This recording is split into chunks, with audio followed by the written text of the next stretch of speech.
좀 전에도 말씀드렸지만 문재인 대통령 취임 100일 기자회견을 했어요. 기자회견이라고 하는 이름 붙여서 하는 게 처음이고요. 기자들과 막 간담회 이런 거 많이 했는데 기자들을 다 불러 모았어요. 그러니까 신청한 모든 언론사의 기자들이 다 왔다는 거예요. 선별한 것도 아니고. 그래서 장소가요. 영빈관입니다. 춘추관이 아니라 네. 영빈관이었죠. 춘추관에 다 수용을 할 수가 없어가지고. 영빈관은 어떤 곳이죠? 영빈관은 새 정부 100대 국정과제 보고대회, 그리고 국가재정전략회의, 독립유공자 유족 모찬을 열었던 장소로 최근에는 세월호 참사 유가족 200여 명 초청해서 간담회를 진행했던 곳입니다. 250명 정도가 내외신 기자였대요. 그러다 보니까 이걸 이제 어떻게 설명했냐면 오케스트라 기자회견이라고 설명한 게 대통령이 중심에 있고요. 기자들이 예전에는 일렬 정대 이렇게 앉아 있었잖아요. 오케스트라처럼 포진해서 부채살 모양으로 이렇게 맞아요. 대화를 하고 있는데 머릿속에 이제 우리는 뭐 그 당시도 미디어가 그렇게 많이 발달하지 않았었기 때문에 김대중 노무현 대통령 때는 사실 솔직히 기억이 잘 안 납니다. 어떻게 했는지. 근데 일단 박근혜는 취임 100일 기자회견 자체를 안 했어요. 그리고 우리가 방송으로도 수도 없이 했어요. 그런 얘기를. 왜? 이 사람은 자유스러운 질문과 답에 있어서의 능통한 사람이 아니기 때문에 딱 시나리오대로 했었고 정말 골 때리는 얘기들이 엄청 많았었잖아요. 기자들이 질문을 미리 정해놓고 하는 뭐 이런 부분들. 근데 그것을 전부 다 타파. 사회를 윤영찬 국민소통수석이 봤는데 그분도 대단하시더라고요. 기자들이 여러 명이 손을 들면 그중에 누굴 하나 찍는데 다 이름을 대부분 알더라고. 항상 이렇게 보는 사람이기 때문에 그렇지만 지금 오늘 질문 받은 게 15명 정도 기자 된다 그러는데 오늘 기자회견은 대통령과 기자가 함께 자유롭게 묻고 자유롭게 답하는 토론 방식으로 진행됩니다. 원활한 진행을 위해 청와대와 기자단 간에 질문 주제와 순서만 조율하고 질의 내용과 답변 방식은 사전에 정해진 약속이 없었음을 알려드립니다. 따라서 대통령은 여러분이 어떤 질문을 할지 전혀 알지 못합니다. 대통령님 긴장되시죠? 질문하실 기자분들은 손을 들고 호명을 받으면 일어서서 소속과 성명을 말씀해 주십시오. 여기 현재 250여 명의 내외신 기자분들이 와 계십니다. 보다 많은 기자분들께 질문 기회를 드리기 위해 가급적 짧게 질의해 주시기를 부탁드립니다. 질의 내용과 순서는 기자단과 협의한 대로 외교안보 분야, 정치 분야, 경제 분야, 사회 분야로 나누어 순서대로 진행하겠습니다. 먼저 외교안보 분야입니다. 질의하실 기자분 손 들어주십시오. 기자회견 모든 실황은 새날 제2채널에서 들으실 수 있습니다. 그 재밌는 이야기 잠깐만 할게요. 여기서 이제 기억에 남는 분. 첫 번째 질문자였죠. 그 덜덜이가 일이 아니에요 지금? 첫 번째 질문한 기자인데 연합이었어요. 연합 기자인데 근데 마이크를 쥐고 있는 손이 정말 떨리더라고요. 아, 사람이 저렇게 긴장하면 저렇게 떨 수 있나? 이런 생각이 들 정도로. 아니 이거 박근혜 거야. 내가 말 잘못하면 큰일 날까 봐. 아니 저는 그 기자가 질문하다가 심장마비 걸려서 쓰러지는 줄 알았어요. 나 걱정되더라고요. 솔직히 거기 쓰러질까 봐. 극한 직업이네. 대통령 앞에서 생방송으로 질문한다는 거. 근데 그렇게 처음 겪어보는 거잖아요. 예, 그렇게 보면 지난 9년 동안 그런 기자회견을 경험하지 못한 기자로서는 굉장히 떨 수밖에 없었다는 생각이 들어요. 예. 그러니까 탈고니 시대에 적응하지 못한 기자들. 생방송으로 진행되기 때문에 사실 나는 손은 들지만 직장 상사한테 너는 새끼 왜 질문 안 했어 할까봐 손은 들지만 설마 내가 당첨될 줄 몰랐던 거지. 아니 지난번에 지난 겨울에 손석희 JTBC 앵커가 그런 얘기를 했잖아요. 기자한테 왜 물어보지 않았냐. 박근혜 그렇죠. 그 쇼 할 때요. 그랬던 거를 상기시키면서 그 JTBC 기자도 나와가지고 질문을 했어요. 아주 똑부러지게 질문을 하더라고요. 칭찬받을 것 같아요, 이번에는. 근데 제가 가장 재미있으면서도 속 시원하게 봤던 거는 아까 국민소통수석이 기자들의 이름을 다 기억했다 그랬잖아요. 한 명을 기억을 안 했어요. 못한 게 아니고 안 한 것 같아요.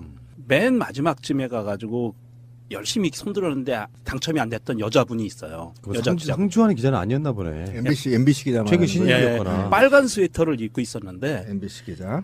지적을 했어요. 국민소통수석께서 이렇게 얘기해요. 그 빨간 스웨터 입으신 기자분 이래요. 그러니까 일어나가지고 MBC 기자라고 이야기를 하더라고요. 아 MBC였구나. 만나면 좋은 친구. 그래서 MBC 기자답게 질문도 참 잘하더라고요. 뭐냐면 현안의 그 북한의 미사일 위협과 뭐 이런 안보 위기 속에서 미국의 FTA 주장을 어떻게 타개해 나갈 거냐. 이것이 어떻게 엮이는지 우리한테 너무 어렵다. 어떻게 타개해 나갈 거냐라고 살짝 엿을 먹이는 질문 같은 거를 했는데 문재인 대통령이 답변을 하면서 맨 마지막에 이런 얘기를 합니다. 잘하고 있을 거고 잘하고 있고 잘해 나갈 거니까 뉘앙스는 이래요. 너무 그런 거에 대해서 공포심을 조장하는 그런 언론 보도를 하지 말아야 된다. 예, 저기 빨간 스웨터 입으신 우리 기자님, 예, 질문하시죠. 대통령님 또 여기서 뵈니까 반갑습니다. 저 MBC 방송국의 김성희 PD입니다. FTA 개정 협상 요구에 대해서 당장 뭔가 큰일이 나는 듯이 그렇게 반응하는 것은 별로 바람직하지 않은 일이라고 말씀드립니다. 매기는 거네. 매긴 거예요. 제대로 MBC가 먹었어요. 근데 질문이 저렴했어요. 저렴했어요. 굉장히 저렴. 이렇게 봐야지. 지금 MBC나 KBS 기자들이나 PD들 지금 파업하고 있어. 파업 안 하는 기자인 거잖아요. 시영이죠, 시영. 그렇지. 만나면 모르는 친구. 빨간 스웨터 입으신 우리 기자님. 누군지 모르는 친구. 만나면 좀 기분이 나쁜 친구. 근데 저는 총평에서 대통령한테는 99점 정도 주고 싶어요. 아, 일정이 부족해요? 네, 그런데 기자들한테는 40점 낙제점을 좀 주고 싶어요. 왜 그러냐면 부족하긴 했어요. 공부도 안 했을 뿐만 아니라 아직 아까 제가 전자에 얘기했듯이 일단 탈권위 시대에 맞는 기자 정신을 함양한 게 인터넷 신문 말고는 없더라. 네, 그러니까 뭐냐면 제가 주장하고 싶은 건 대통령이 넥타이 풀고 붙어보자는 겁니다. 기자들하고.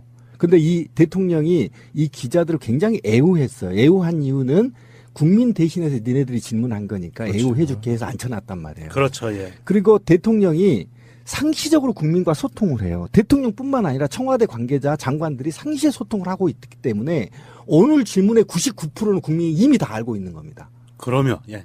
그러면 기자가 질문을 할 때 그렇게 하면 안 돼요. 적어도 기자라는 제가 이제 저도 기관지 기자지만 기자를 하면 한 방 매기는 게 있어야 되거든요. 그래 너 탈군이야? 그러면 한번 제대로 붙어보자. 기자는 이런 정신이 있어서 강론을 깊게 들어가야 돼요. 그래서 당황하게 만들어서 결과적으로 참모진들 막 불러내고 대통령이 막 당황한 권위가 없는 대통령이 당황한 모습을 보면 쾌감을 느끼잖아요. 그래서 이들이 이 질문에 대해서 기자회견이 끝나고 나서 참모들 다 모아놓고 야 이거 왜 이렇게 된 거냐 이렇게 깊게 숙고할 수 있는 고뇌할 수 있는 모멘텀을 제공해야 되는데 다 국민들이 알고 있는 것만 질문해 기자들이. 그러면 청와대 입장에서 뭐라고 생각하겠어요? 잘했네. 네, 이러고 말아요. 왜냐하면 어차피 준비된 거 전부 일사불란하게 나가면 되는 거잖아. 예를 들면 오류곡이 있잖아요. 폐쇄냐 뭐냐라고 질문을 왜 합니까? 다 국민이 알고 있는데. 소통위원회에서 다 알아서 하기로 했는데 뭘 나는 소통위원회에서 왜 그럼 소통위원회로 맡겼냐? 이거는 국민이 의식적으로 이 논쟁 중에 국민이 탈원전에 대한 자기 체화 과정이 필요하다고 수없이 얘기했잖아요. 그 질문을 왜 해요? 기자들이? 그렇죠. 언론의 의무라는 게. 그러면 언론이 뭐라고 질문했어요? 그러면 거기에 노동자들 대책 어떻게 강구하실 겁니까, 대통령님? 이렇게 물어봐야 된다는 거지, 제 얘기는. 탈권위 시대는요, 기자들도 스타가 나와야 되는 거예요. 대통령한테 기자들이 당황한 질문을 해서 답을 못하게 하면 그 기자가 굉장히 평가를 높게 받거든요. 그러니까 그게 하나의 품격 시대, 지식인의 시대, 그다음에 시민 주권 시대는 권력, 문재인을 공격한 게 아니야. 문재인에 대한 정책에 대해서 강도 높게 추진하는 견인을 역할하는 게 기자들이 해야 된다는 거예요. 근데 지난 네, 10년 동안 그런 경험이 없고 없었어. 네. 그래서 제가 아까 말한 게 기자들한테 제가 낙제점을 준 게 탈권위 시대에 살아가는 기자로서 아직 마음 준비가 한 놈도 안 됐더라. 오마이뉴스 기자 정도 내가 인정한다. 그런 자리가 그들한테도 처음이고. 그렇지, 처음이겠지. 그래서 그 상징적인 기자의 멘트가 하나 있었죠. 대통령님 떨리지 않으십니까? 저는 이런 기회가 많지 않아 지금도 떨리고 있는데 이런 기회를 앞으로 많이 만들어 주시면 훨씬 더 많은 질문을 드릴 수 있을 것 같습니다. 왜 떨어요? 아니, 이 기자가 매일경제인가 경제지 기자였어요. 머니투데이. 머니투데이 맞다. 근데 저는 이제 그거가 곧 나올 때가 됐다고 생각해요. 대통령이 짝다리 짚고 장난치면서 질의질문을 하는 미국처럼. 이런 시대 곧 온다던. 뭐 그 이야기는 이따가 다시 나올 네, 수도 네, 있었는데 곧 온다. 뭐냐면 그 이야기 한번 그럼 해봅시다. 최근에 임명된 청와대 비서관이 네. 깜짝 놀랐다는 거예요. 늦게 왔으니까 이제 그 분위기 모르는 거죠. 이제 수보를 해. 월요일하고 목요일 날. 수석 보좌관 회의를 해. 그렇지. 수석과 보좌관 회의. 보통 같으면 대통령님 오시면 그러면 벌떡 일어나잖아. 그렇지. 일어나지도 않는다는 거야. 앉아가지고 자기들 이제 회의 준비를 하고 있는 거야. 음. 대통령이 오죠. 대통령 커피 저기 있어요. 이렇게 얘기하는 거야. 그 방식으로 지금 신비님 말씀하신 게 그런 거잖아요. 예, 진짜 예. 탈권이라는 게. 그런 거죠. 그 시간에 일어나서 도열할 시간에 일해. 어. 뭐 이런 거거든. 그런 모습이 그냥 보이는 것 같고 대통령도 기자회견 할 때 아직은 내가 보기에 권위적이야.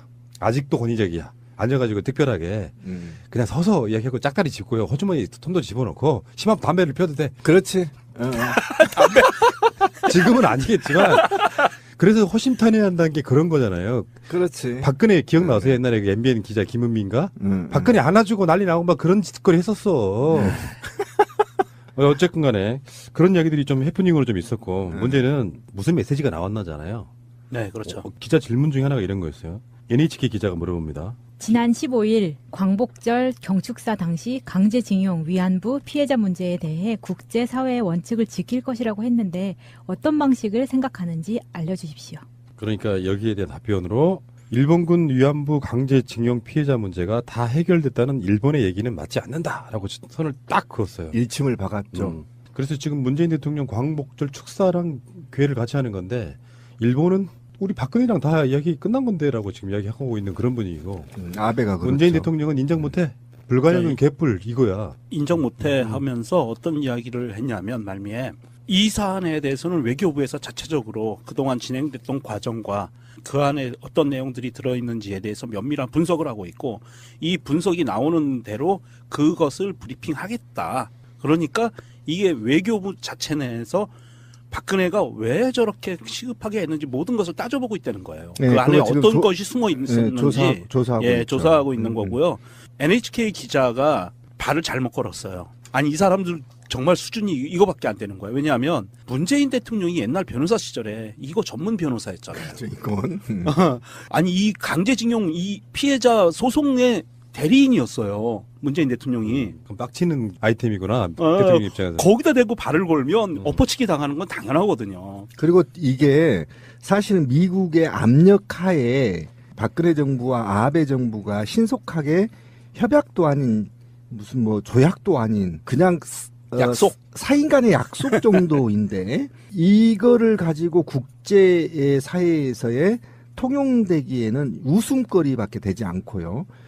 그리고 지금 당시 오바마였거든요. 네. 이 문제가 해결될 때. 네. 근데 이 오바마 정부가 이제 실각을 했기 때문에 사실은 이거를 인정하지 않는다는 의미에서 굉장히 중요한 모멘텀이 되는 거죠. 그러니까 이게 민폐인데 박정희 박근혜 부녀가요. 국민한테 이런 민폐를 준 거야. 오늘 문 대통령 이야기도 그런 거거든. 한일 국교 정상할 때 일본이 돈 줬잖아. 우리한테. 예. 피해 보상금이란 보상금인데 그때는 이미 위안부 문제가 알려져 있지도 않은 상태였단 그렇죠. 말이에요. 그러니까 일본놈 NHK 일본놈 기자는 그때 다 해결된 걸 새삼스럽게 뭐 이렇게 이야기하고 있는 거예요. 네. 제대로 걸렸죠. 그래서 뭐 94년도였잖아요. 94년도 8월 14일 날 그 강제 위안부 할머님이 기자회견을 한 날이에요. 그래서 기리밀이 되는데 8월 14일이 강제징용은 또 그 이슈화가 된 거고 이게 이미 65년도 이 시절에는 이슈거리도 아니었고 묻혀져 있었던 사실이고 아무도 몰랐어요. 일부만 알고 있었겠지 권력자들만. 기자회견을 보면서 느끼는 게 그런 사람들이 있어. 아직도 나는 댓글 부대가 존재한다고 보거든요. 지금도 있어요. 어떤 이유에서건 네. 자유한국당을 위해서건 뭐 존재한다고 보는데 그 사람들이 비판해서 그럴듯하게 만드는 말들이 있어요. 어저께 소름 끼쳤다니까요. 문재인 대통령하고 세월호 유가족을 갈라나 댓글로. 문재인이 특조위 안 한대. 그러면은 사람들 입장에서 진짜인가? 이게 범죄 행위거든 사실은. 그러면 그런 세력이 있는 거예요. 그런 의도가 있지 않는 한 그런 작업을 할 이유가 없는 거거든요. 그래서 제가 계속 주장하는 게 뭐냐면 예를 들면 이런 겁니다.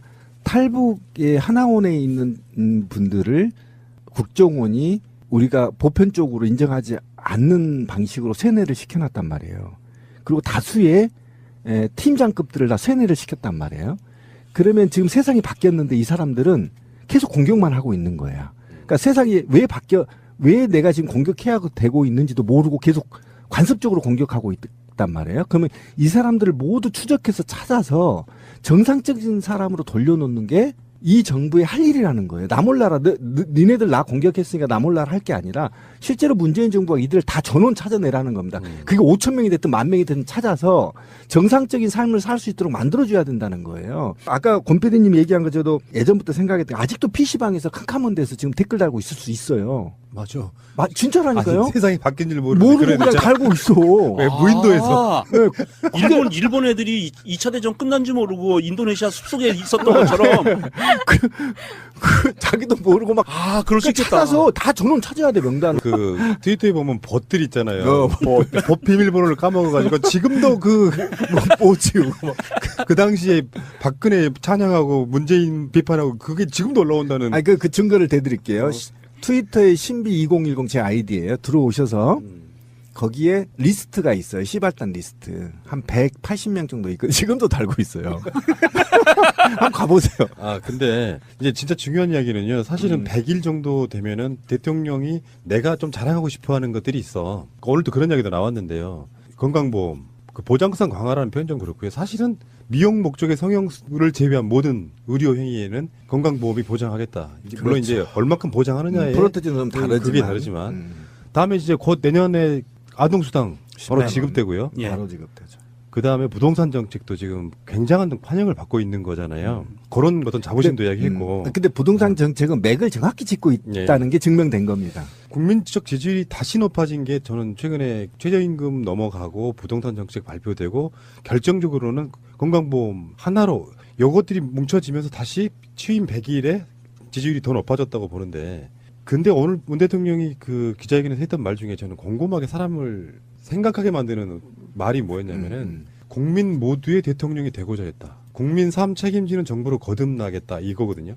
근데 이게 그냥 일반적인 워딩이긴 해요. 뭐 이렇게 막 복잡하게 생각할 문제는 아닌데 이게 문재인 대통령이 한 말이기 때문에 한 번 더 곱씹게 되더라고요. 그렇죠. 일반적인 정치인들이 이런 말 누구나 다 합니다. 박근혜도 했었죠. 네. 하는데 최근에 그런 이야기를 했어요. 광복절 기념사에서 박정희도 이승만도 다 우리 국민들의 그 역사다. 그 말을 사람들은 분개하는 사람들이 있어요. 어떻게 그걸 역사로 인정하느냐. 근데 요 말을 듣고 그 말과 요 말을 버무려 보면 이런 거야. 지금까지 이승만을 지지했건 박정희를 지지했건 전두환을 지지했건 여러분들은 우리의 국민입니다라고 인정해 주는 거거든요. 그렇죠. 예. 그걸 지워버릴 수는 없는 거잖아. 역사라고 하는 말은 좋든 싫든 근데 좋든만 생각하니까 그렇지 싫든 나쁘든 잘못됐든 간에 그게 여러분들의 선택이었다면 인정하겠다. 그렇지만 앞으로는 여러분들이 나 같은 대통령을 지지할 수 있게 만들겠다는 자부심 같은 거예요. 맞습니다. 그 느낌이 좀 있고요. 그리고 문재인 대통령의 정책 철학의 기조는 그런 느낌이더라고요. 민주화 시대에 직접 대통령을 뽑는 것의 한 단계 업그레이드 버전이에요. 간단히 말해서 제가 우리 브릿지로 나가는 것 중에 문재인 대통령이 지금까지 정말 했던 말 중에 중요하다고 생각되는 것들을 브릿지로 만들어 나가고 있는데 거기도 그런 게 있어요. 먹고 사는 것, 우리 삶의 질이 향상되는 게 21세기인 2017년 정도에 해야 될 민주주의인 거예요. 국민의 삶의 기준을 겨우 밥만 먹고 산다거나 먹순부지를 한다거나 심지어는 먹을 게 없다거나 이런 식의 어떤 대통령만 뽑아서 그 뽑고 난 다음에 얻어지는 게 없는 그런 민주주의가 아니라 진짜 민주주의는 국민의 삶의 질을 향상시키는 민주주의라고 말하고 싶은 거예요. 그렇다 보니까 지금 좀 전에 말씀드렸던 부동산 문제라든지 건강보험이라든지 뭐 수당이라든지 이 모든 것들이 다 그런 쪽으로 향해 가고 있다는 것이죠. 예를 들어서 예전 같으면 상상도 못하는 게 치매 국가 책임제 같은 것도 사실은 국민들의 삶의 질을 향상시켜 주겠다는 거거든요. 그럼요. 예. 그 진정성이 대놓고 욕하는 댓글 부대가 있다는 거죠. 아직도. 아니면 이쪽 분들이었다고 하면 저는 그분들한테 그런 얘기 드리고 싶어요. 비판 강박을 벗어나시라. 이렇게 잘하는 게 한 100가지 정도 되는데 그중에 한두 가지가 거슬려. 그럼 막 그것만 비판해야 돼. 그러면 새나라한테 니들 오용돼가지고 너무 빤다 이렇게 비판하고 있는 거예요. 그러니까 잊었던 단어가 생각나요. 몽리, 오기. 아하. 몽리라는 말이 몽리 부리기. 그냥 몽리 부리는 거지. 이쯤에서 방송 들으시는 분들이 공감하신다면 좋아요를 눌러주셔야겠다. 요즘 그 말을 들어본 지 오래됐네. 공지 하나 읽어주십시오. 오늘부터 우리 새날 방송이 획기적으로 바뀌는 게 하나 있습니다. 아 그래요? 새가 날아든다는 오늘부터 유료화를 실시합니다. 청취료는 좋아요를 눌러주시면 됩니다. 이거 좋아요를 먹고 그러면- 사는 새날. 그러면 좋아요를 안 누르면 듣지 마 이 얘기야? 그러니까 들으시려면 좋아요 눌러주십시오. 아직도 좋아요를 안 누르고 듣는 사람이 있나요? 이게 적폐야, 적폐. 근데 오늘 그 포털에서 실시간 검색어 1위가 고마워요 문재인, 그렇죠. 네. 고마워요 청와대 이런 거였어요. 네. 이게 뭔가 하고 또 클릭하게 되니까 이게 이제 눈덩이처럼 불어나가지고 계속 상위권에 올라가는. 주도하는 사람이 없어요. 그렇죠. 그냥 이게 지지자가 하는 다른 거죠. 점이에요. 예, 그냥 집단지성이라는 것이 하나 딱 뜨면 아 맞다 하고 딱 검색을 해보는 겁니다. 그러면 이제 올라갈 수밖에 없는 거고 그러다 보니까 과거하고는 다른 양상이죠. 좋아서 하는 것과 의무로 하는 건 다른 겁니다. 아, 이거는 원래 연애할 때도 100일 때가 가장 고점이거든요. 아하. 이게 폭발적인 사랑의 표현인 거죠. 주체할 수 없어서. 그렇죠.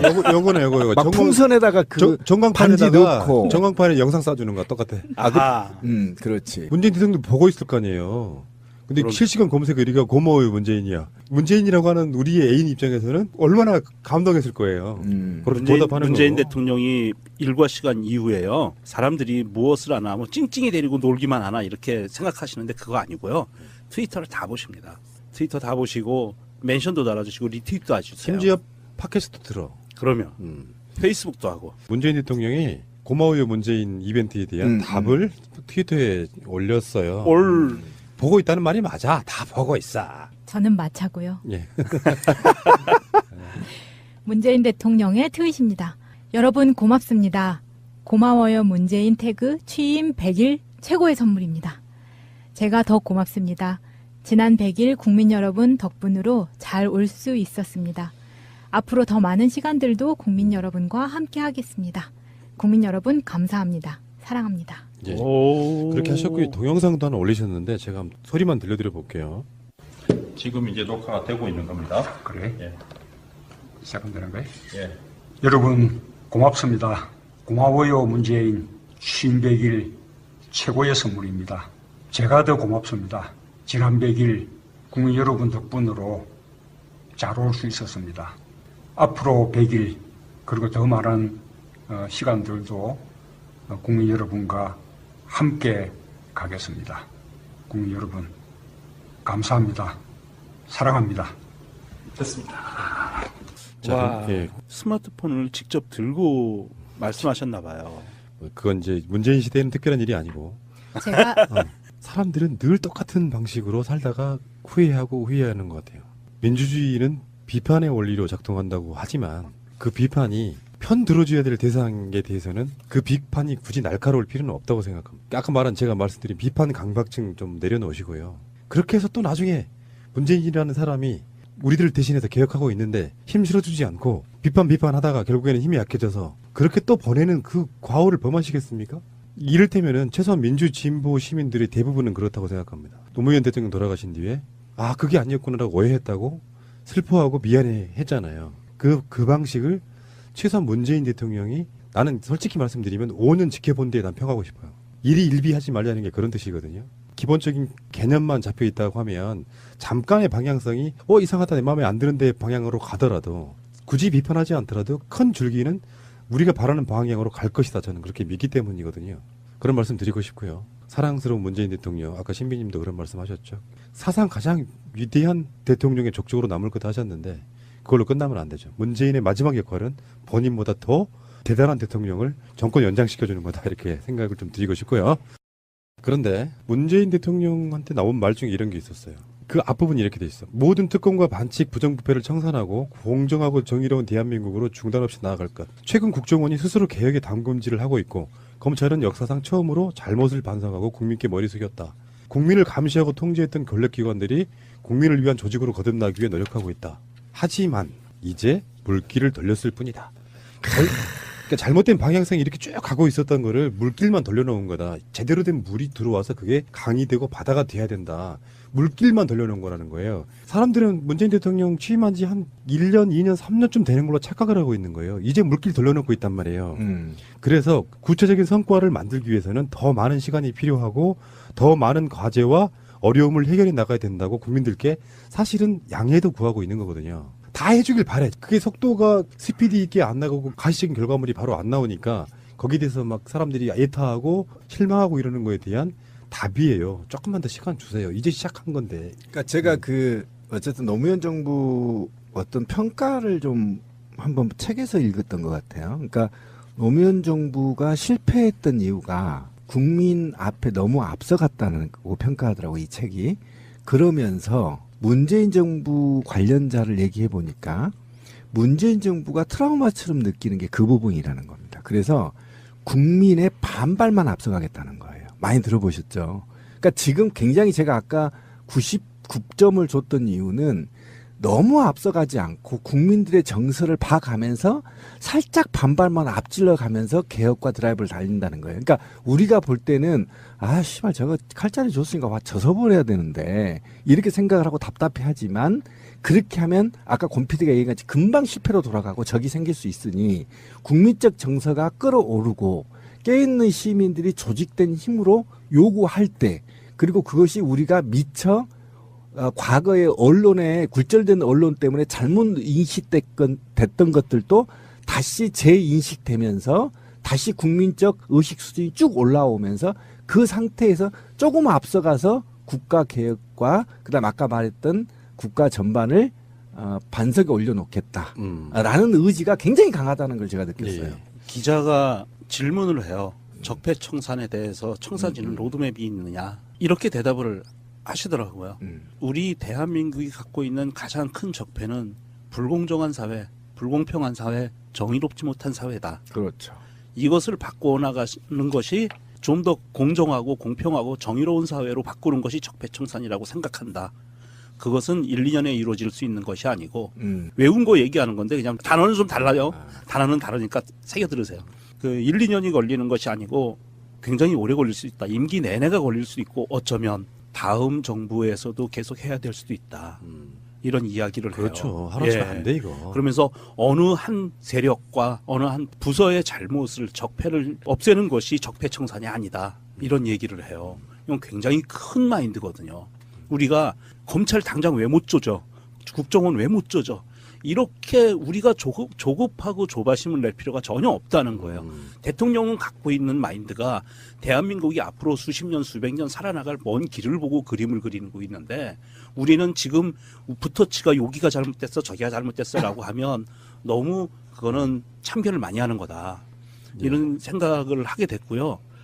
그리고 중요하게 또 하나는 굉장히 그 문재인 대통령의 그 사상을 볼 수 있는 거예요. 중요한 게 개헌에 대한 질문이 나왔어요. 개헌 로드맵에 대해서 그랬더니 문재인 대통령이 단호하게 얘기를 합니다.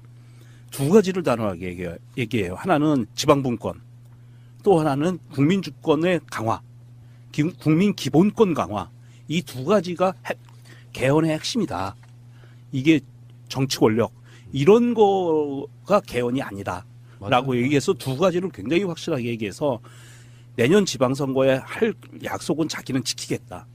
그런데 지금 국회에서 이루어지고 있는 부분들을 존중해서 국회 개헌특위가 하고 있는 것을 존중하는데 국민 기본권 강화와 지방 분권 이것을 충족하지 못할 경우에는 국민적 동의를 얻지 못하면 정부가 나서겠다라는 이야기까지 했어요. 이거는 문재인 대통령이 갖고 있는 모든 사상의 근본은 국민이다.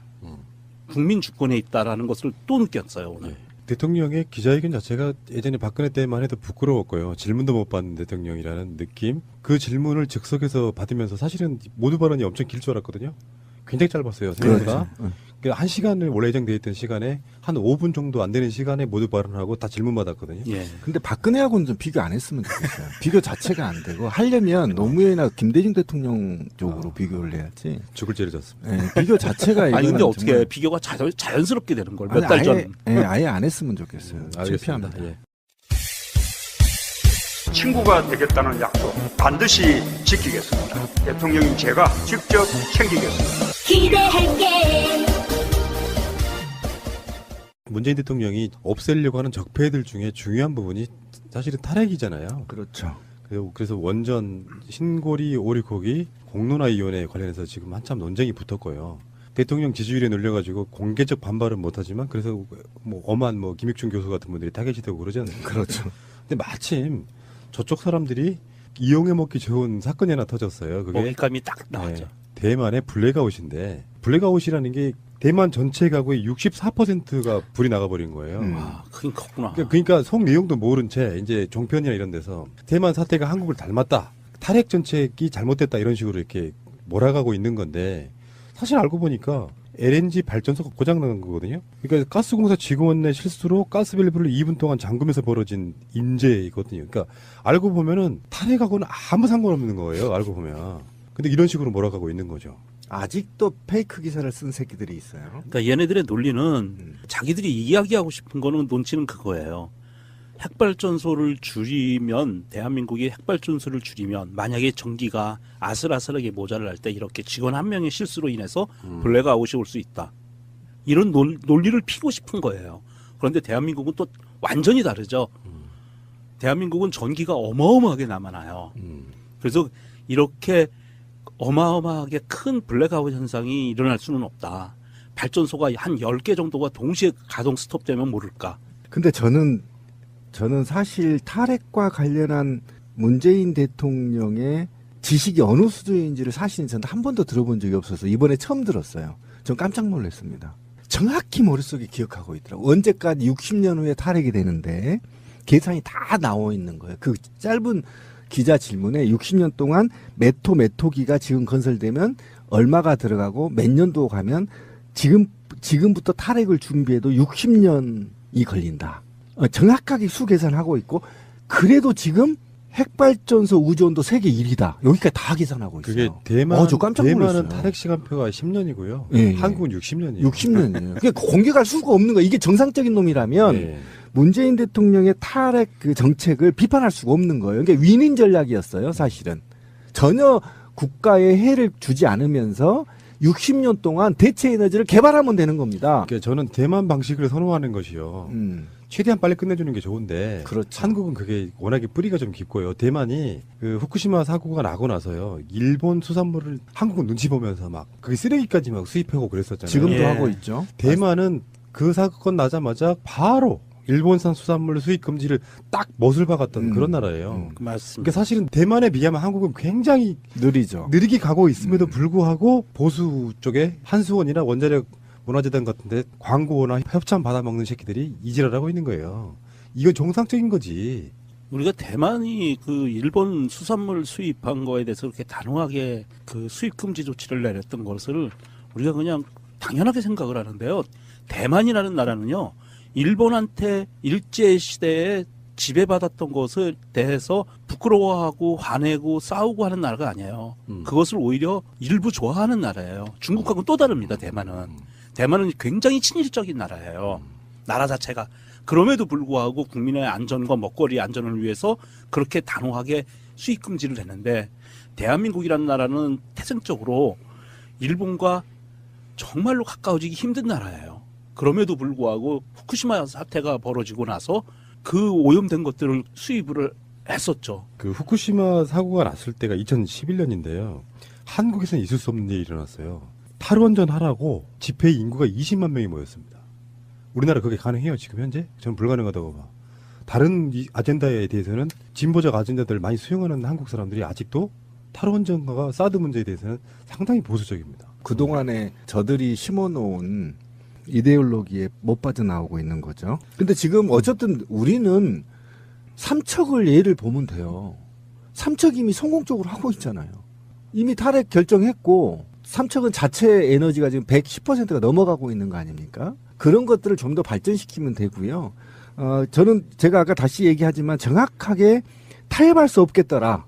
이 점은 탈핵은 시간도 오래 걸릴 뿐만 아니라 문재인 대통령이 갖고 있는 철학이 워낙 조예가 깊더라. 그래서 타협이 안 되겠더라. 탈핵은 받아들여서 오히려 5,6호기를 건설을 하지 말고 그 노동자들이 다른데 대체 에너지에 투입될 수 있도록 개발에 투입될 수 있도록 전환만 시켜주면 되겠더라. 근데 네. 타협이 안 되겠더라니까요. 오늘 기자님 단호하더라고요. 근데 이 정권에서는 그렇지만 설계수명 60년 남아 있다는데 그동안 정권이 교체가 되지 않고 유지를 해야지. 그래서 30년 장기 집권 하자고 씨발. 60년 장기 집권을 추천드립니다. 근데 탈핵이 되는 걸 나는 못 보고 죽을 것 같아. 60년이야. 그렇지. 아니요, 2045년에 인간은 죽지 않아요. 아, 영원히 살아버려요? 아, 영구 수명. 그러면 일단 2045년까지 살아야 되잖아. 네. 그때까지도 못 살아. 근데 실제로요, 이제 뭐 탈핵 하지 말고 우리가 전에 한번 주창한 적 있죠. 실제로 태양광 해라. 그러니까 정부나 지자체에서 지금 엄청난 보조를 해주고 있어요. 신재생 에너지로서. 다시 생겼나요? 노무현 정부 때 한 것처럼? 네. 그래서 지금 엄청나게 보조를 해주고 있는데 네. 심지어 전셋집 사는 분도 가능하다고 하니까요. 예. 그런 것들을 직접 보여주면서 우리가 전기를 생산해내는 방법이 있어요. 뭐 이쪽 캠페인에 굉장히 많이 우리가 노출되신 분들이라 탈핵은 맞다고 인정하시지만 행동으로 안 옮겨. 햇빛 남아돌 때 올 여름에 얼마나 따가운 햇빛 그거 다 지금 에너지로 흘러가 버렸어. 버리는 거죠. 네. 네. 그러니까 태양광 에너지를 만약에 우리 방송 들으시는 분들이 다 집집마다 창가나 이런 데 다 한다고 하면은 그것도 무시 못 할걸요. 행동으로 한번 옮겨보자고요. 이미 몇 년 전부터 서울에서는 박원순 시장이 핵발전소 한계 줄이기 운동을 시작을 했잖아요. 했죠. 선구적으로. 맞아요. 그래서 가정집에 태양열 발전을 도입을 하면 핵발전소 하나를 줄일 수 있다는 거예요. 서울만 하더라도. 저는 깜짝 놀란 게 최근에 저희 아파트 단지에 그 베란다에 그 뭐라 그러죠? 태양열 판넬? 파넬을 설치가 계속 늘어나고 있어요. 그게 지원금 주는 거예요. 아, 그렇구나. 그러니까 제가 그 이런저런 이슈들을 보면서 오늘 문재인 대통령 취임 그 100일에도 이런 생각을 해봤어요. 문재인 만난 걸 다행으로 알아라 이런 느낌이 드는 게 뭐냐면 어쩌면 한국 사람들은 좀 아사리한 게 좀 있잖아요.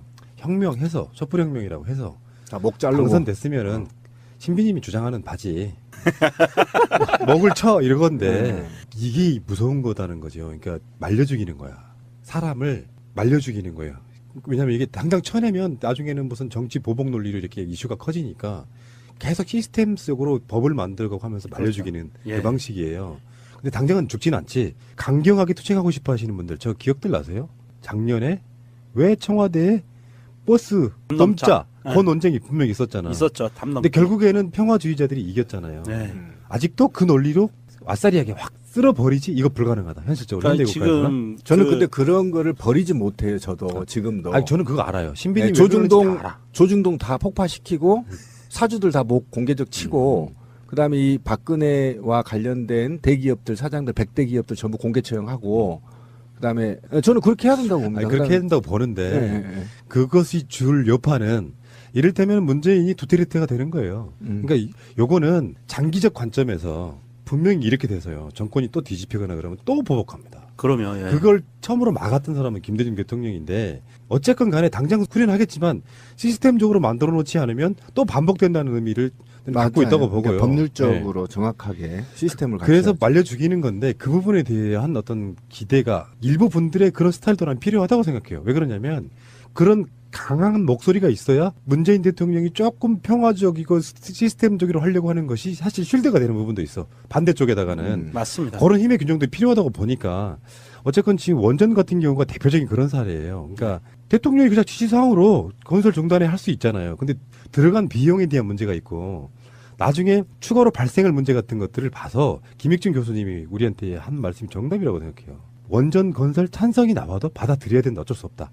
이것도 국민적 어떤 그 공론화에 있어서 원전뿐만 아니라 다른 모든 것들이 다 그런 방식으로 만들어지면 그게 시스템화 된다는 걸 직접 보여주고 싶다는 거예요. 그게 그리고 민주주의죠. 그리고 거기서 지금 만들어지고 있는 것들, 그러니까 관심 없는 분들이 상관없겠지만 우리가 우리말도 팟캐스트로 그런 얘기 하고 있고 또 사회 각 분야에서 원전에 관련된 토론들이 이루어지고 있고 그러면 그런 것들이 사실은 원전에 무지했던 사람들에게 캠페인용이 된다는 것 뜻이거든요. 그렇습니다. 그런 관점에 있어서 노림수라는 게 굉장히 좀 심하고 깊다 이런 표현도 좀 드리고 싶은 그러니까 거예요. 그거를 받아들이기 위해서는 공론화위원회가 오픈돼야 되는 거예요. 제가 말하는 건 뭐냐면 그렇게 전문가 집단이 공론화위원회가 하는 것이 아니라 보편적인 사람의 더 많은 적어도 이 정도의 국가 시책이라고 한다면 60년을 결정진데 지금 결정하면 우리가 책임지는 게 아니에요. 후손들이 책임지기 때문에 힘들다는 것이고 문재인 대통령이 얘기한 것처럼 지금 대한민국이 핵발전소 의존도 OECD 1위란 말이에요.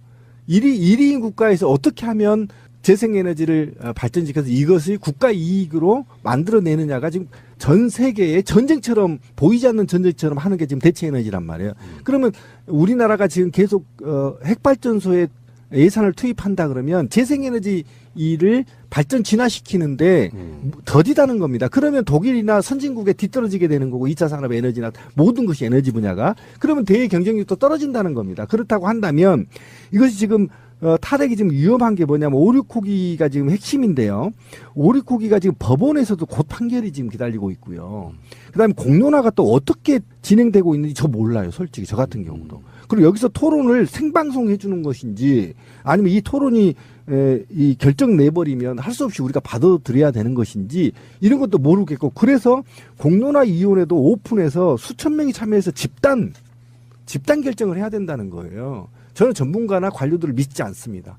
절대 믿지 않습니다. 그렇기 때문에 일반 집단적 지성밖에 믿을 수 없기 때문에 그런 과정을 거쳐준다면 저 받아들여요.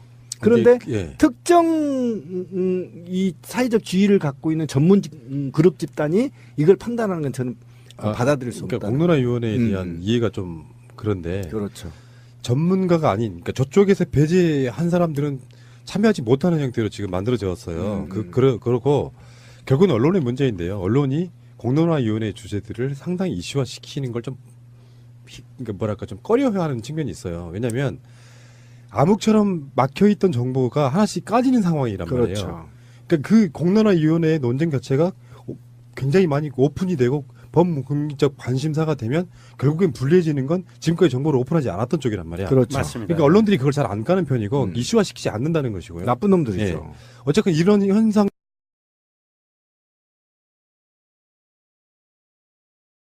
10여 명의 내외신 기자분들이 와 계십니다. 보다 많은 기자분들께 질문 기회를 드리기 위해 가급적 짧게 질의해 주시기를 부탁드립니다. 질의 내용과 순서는 기자단과 협의한 대로 외교안보 분야, 정치 분야, 경제 분야, 사회 분야로 나누어 순서대로 진행하겠습니다. 먼저 외교안보 분야입니다. 질의하실 기자분 손 들어 주십시오. 기자회견 모든 실황은 새날 제2채널에서 들으실 수 있습니다. 그 재밌는 이야기 잠깐만 할게요. 여기서 이제 기억에 남는 분. 첫 번째 질문자였죠. 그 덜덜이가 일이 아니에요 지금? 첫 번째 질문한 기자인데 연합이었어요. 연합 기자인데 근데 마이크를 쥐고 있는 손이 정말 떨리더라고요. 아, 사람이 저렇게 긴장하면 저렇게 떨 수 있나? 이런 생각이 들 정도로. 아니 이거 박근혜 거야. 내가 말 잘못하면 큰일 날까 봐. 아니 저는 그 기자가 질문하다가 심장마비 걸려서 쓰러지는 줄 알았어요. 나 걱정되더라고요. 솔직히 거기 쓰러질까봐. 극한 직업이네. 대통령 앞에서 생방송으로 질문한다는 거. 근데 그렇게 보면, 처음 겪어보는 거잖아요. 예, 그렇게 보면 지난 9년 동안 그런 기자회견을 경험하지 못한 기자로서는 굉장히 떨 수밖에 없겠다는 생각이 들어요. 예. 그러니까 탈고니 시대에 적응하지 못한 기자들. 생방송으로 진행되기 때문에 사실 나는 손은 들지만 직장 상사한테 너는 새끼 왜 질문 안 했어 할까봐 손은 들지만 설마 내가 당첨될 줄 몰랐던 거지. 아니 지난번에 지난 겨울에 손석희 JTBC 앵커가 그런 얘기를 했잖아요. 기자한테 왜 물어보지 않았냐. 박근혜 그렇죠. 그 쇼 할 때요. 그랬던 거를 상기시키면서 그 JTBC 기자도 나와가지고 질문을 했어요. 아주 똑부러지게 질문을 하더라고. 칭찬받을 것 같아요, 이번에는. 근데 제가 가장 재미있으면서도 속 시원하게 봤던 거는 아까 국민소통수석이 기자들의 이름을 다 기억했다 그랬잖아요. 한 명을 기억을 안 했어요. 못한 게 아니고 안 한 것 같아요. 맨 마지막쯤에 가가지고 열심히 손들었는데 당첨이 안 됐던 여자분이 있어요. 여자 기자. 상주하는 기자는 아니었나 보네. MBC 기자만. 최근 신인이었거나. 빨간 스웨터를 입고 있었는데 MBC 기자. 지적을 했어요. 국민소통수석께서 이렇게 얘기해요. 그 빨간 스웨터 입으신 기자분 이래요.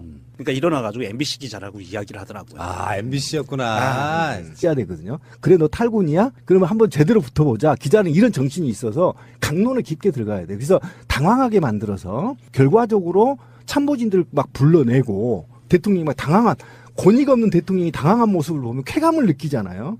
그래서 이들이 이 질문에 대해서 기자회견이 끝나고 나서 참모들 다 모아놓고 야 이거 왜 이렇게 된 거냐 이렇게 깊게 숙고할 수 있는 고뇌할 수 있는 모멘텀을 제공해야 되는데 다 국민들이 알고 있는 것만 질문해 기자들이. 그러면 청와대 입장에서 뭐라고 생각하겠어요? 잘했네. 왜 이러고 말아요. 왜냐하면 어차피 준비된 거 전부 일사불란하게 나가면 되는 거잖아. 예를 들면 오류곡이 있잖아요. 폐쇄냐 뭐냐라고 질문을 왜 합니까? 다 국민이 알고 있는데. 소통위원회에서 다 알아서 하기로 했는데 뭘 나는 소통위원회에서 왜 그럼 소통위원회로 맡겼냐? 이거는 국민이 의식적으로 이 논쟁 중에 국민이 탈원전에 대한 자기 체화 과정이 필요하다고 수없이 얘기했잖아요. 그 질문을 왜 해요? 기자들이? 그렇죠. 언론의 의무라는 게. 그러면 언론이 뭐라고 질문했어요? 그러면 거기에 노동자들 대책 어떻게 강구하실 겁니까, 대통령님? 이렇게 물어봐야 된다는 거지, 제 얘기는. 탈권위 시대는요, 기자들도 스타가 나와야 되는 거예요.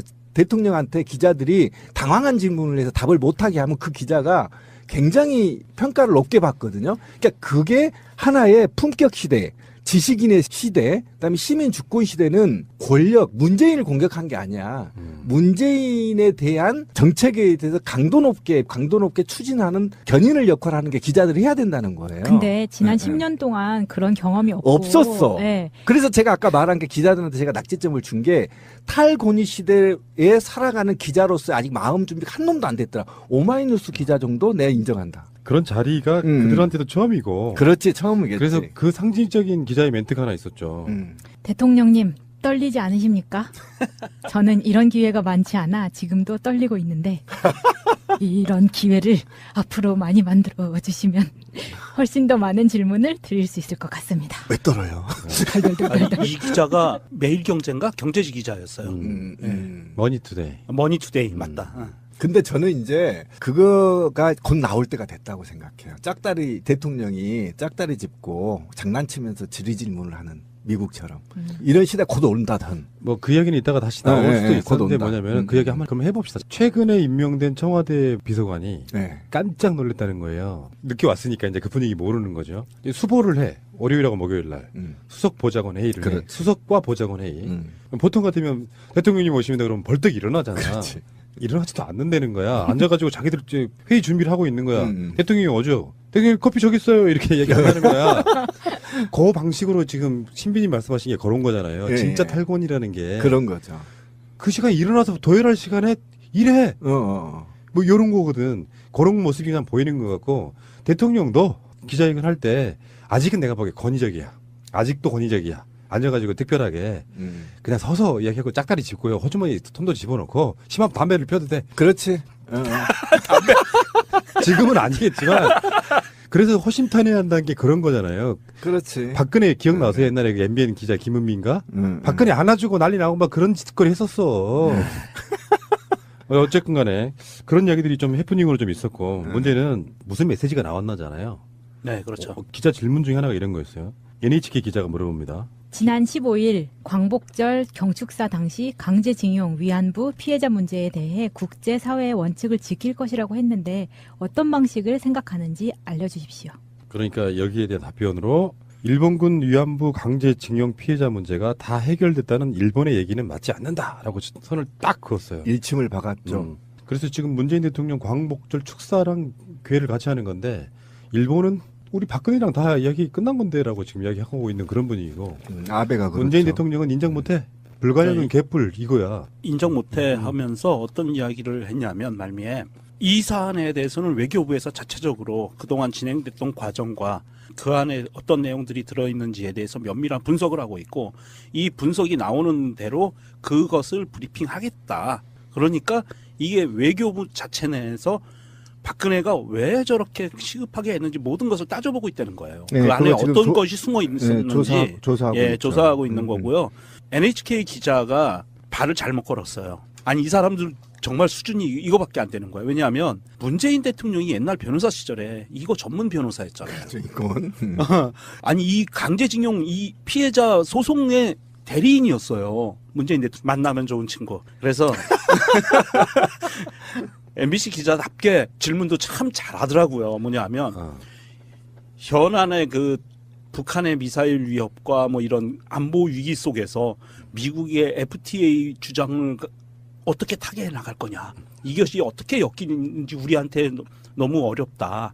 어떻게 타개해 나갈 거냐라고 살짝 엿을 먹이는 질문 같은 거를 했는데 문재인 대통령이 답변을 하면서 맨 마지막에 이런 얘기를 합니다. 잘하고 있을 거고 잘하고 있고 잘 해나갈 거니까 뉘앙스는 이래요. 너무 그런 거에 대해서 공포심을 조장하는 그런 언론 보도를 하지 말아야 된다. 예, 저기 빨간 스웨터 입으신 우리 기자님, 예, 질문하시죠. 대통령님 또 여기서 뵈는 게 반갑습니다. 저 MBC 방송국의 김성희 PD입니다. FTA 개정 협상 요구에 대해서 당장 뭔가 큰일이 나는 듯이 그렇게 반응하는 것은 별로 바람직하지 않은 일이라고 말씀드립니다. 매기는 거네. 매긴 거예요. 제대로 MBC가 먹었어요. 근데 질문이 저렴했어요. 저렴했어요. 굉장히 저렴. 이렇게 봐야지. 지금 MBC나 KBS 기자들이나 PD들 지금 파업하고 있어. 파업 안 하는 기자인 거잖아요. 시영이죠, 시영. 그렇지. 만나면 모르는 친구. 빨간 스웨터 입으신 우리 기자님. 누군지 모르는 친구. 만나면 좀 기분이 나쁜 친구. 근데 저는 총평에서 대통령한테는 99점 정도 주고 싶어요. 아, 1점이 부족해요? 네, 그런데 기자들한테는 40점 낙제점을 좀 주고 싶어요. 왜 그러냐면 부족하긴 했어요. 공부도 안 했을 뿐만 아니라 아직 아까 제가 전자에 얘기했듯이 일단 탈고니 시대에 맞는 기자 정신을 함양한 게 인터넷 신문 말고는 없더라. 네, 그러니까 뭐냐면 제가 주장하고 싶은 건 대통령이 넥타이 풀고 붙어보자는 겁니다. 기자들하고. 근데 이 대통령이 이 기자들을 굉장히 애우했어요. 애우한 이유는 국민 대신해서 니네들이 질문한 거니까 그렇죠. 애우해줄게 해서 앉혀놨단 말이에요. 그렇죠, 예. 그리고 대통령이 상시적으로 국민과 소통을 해요. 대통령뿐만 아니라 청와대 관계자, 장관들이 상시에 소통을 하고 있기 때문에 오늘 질문의 99%는 국민이 이미 다 알고 있는 겁니다. 그러면, 예. 그러면 기자가 질문을 할 때 그렇게 하면 안 돼요. 적어도 기자라는 제가 이제 저도 기관지 기자지만 기자라 하면 한 방 매기는 게 있어요. 좀 전에도 말씀드렸지만 문재인 대통령 취임 100일 기자회견을 했어요. 기자회견이라고 하는 이름 붙여서 하는 게 처음이고요. 기자들과 막 간담회 이런 거 많이 했는데 기자들을 다 불러 모았어요. 그러니까 신청한 모든 언론사의 기자들이 다 왔다는 거예요. 선별한 것도 아니고. 그래서 장소가요. 영빈관입니다. 춘추관이 아니라 예. 영빈관이었죠. 춘추관에 다 수용을 할 수가 없어가지고. 영빈관은 어떤 곳이죠? 영빈관은 새 정부 100대 국정과제 보고대회 그리고 국가재정전략회의, 독립유공자 유족 모찬을 열었던 장소로 최근에는 세월호 참사 유가족 200여 명을 초청해서 간담회를 진행했던 곳입니다. 250명 정도가 내위신 기자였대요. 그러다 보니까 이걸 이제 어떻게 설명했냐면 오케스트라 기자회견이라고 설명한 게 대통령이 중심에 있고요. 기자들이 예전에는 일렬 정대 이렇게 앉아 있었잖아요. 오케스트라처럼 포진해서 부채살 모양으로 이렇게 맞아요. 대화를 하고 있는데 머릿속에 이제 우리는 뭐 그 당시도 미디어가 그렇게 많이 발달하지 않았었기 때문에 김대중 노무현 대통령 때는 사실 솔직히 기억이 잘 안 납니다. 어떻게 했는지. 근데 일단 박근혜는 취임 100일 기자회견 자체를 안 했어요. 그리고 우리가 방송으로도 수도 없이 했어요. 그런 얘기를. 왜? 이 사람은 자유스러운 질문과 답에 있어서의 능통한 사람이 아니기 때문에 딱 시나리오대로 했었고 정말 골 때리는 얘기들이 엄청 많았었잖아요. 기자들이 질문을 미리 정해놓고 하는 뭐 이런 부분들. 근데 그것을 전부 다 타파. 사회를 윤영찬 국민소통수석이 봤는데 그분도 대단하시더라고요. 기자들이 여러 명이 손을 들면 그중에 누구를 하나 찍는데 다 이름을 대부분 알더라고. 항상 이렇게 보는 사람이기 때문에 그렇지만 지금 오늘 질문 받은 게 15명 정도 기자 된다 그러는데 오늘 기자회견은 대통령과 기자가 함께 자유롭게 묻고 자유롭게 답하는 토론 방식으로 진행됩니다. 원활한 진행을 위해 청와대와 기자단 간에 질문 주제와 순서만 조율하고 질의 내용과 답변 방식은 사전에 정해진 약속이 없었음을 알려드립니다. 따라서 대통령은 여러분이 어떤 질문을 할지 전혀 알지 못합니다. 대통령님 긴장되시죠? 질문하실 기자분들은 손을 들고 호명을 받으면 일어서서 소속과 성명을 말씀해 주십시오. 여기 현재 250